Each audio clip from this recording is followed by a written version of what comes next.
राज्य परिवहन महामंडळाच्या पतसंस्थेची निवडणूक आज राज्यभरात पार पडत आहे। त्यात मराठवाड्यात ही 17 संचालक निवडून द्यायचे आहे आणि त्यासाठी आज सकाळपासूनच या ठिकाणी राज्य परिवहन महामंडळाच्या ECCS या ठिकाणी मतदान प्रक्रिया सुरळीतपणे पार पडत आहे। खरं तर मराठवाड्यात भरामध्ये 4265 मतदान आहे आणि त्यासाठी 191 मतदान परभणीत आहे। खरं तर 3 प्रमुख पॅनल आहे, त्यामध्ये ही निवडणूक खरं तर पार पडते।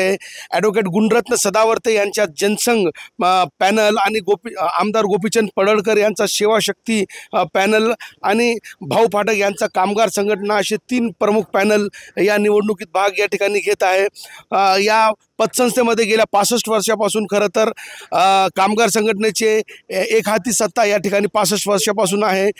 त्यामुळं एकूणच आज सकाळपासून मतदान प्रक्रिया सुरळीतपणे पार पडत आहेत। परभणीत 191 मतदान आहे, 60% अधिक मतदान आतापर्यंत या ठिकाणी झालेलं आहे। खरं तर तिरंगी लढत एकूणच या पतसंस्थेत आहे। ॲडव्होकेट गुणरत्न सदावर्ते, गोपीचंद पडळकर सहित भाऊ फाटक यांच्या 3 पॅनलमध्ये ही निवडणूक पार पडत आहे। सुरळीतपणे परभणी आगारामध्ये ही मतदान प्रक्रिया सकाळपासून सुरळीतपणे सुरू आहे। कॅमेरा पर्सन सय्यद खिजरसह नजीर खान, TV9 मराठी, परभणी।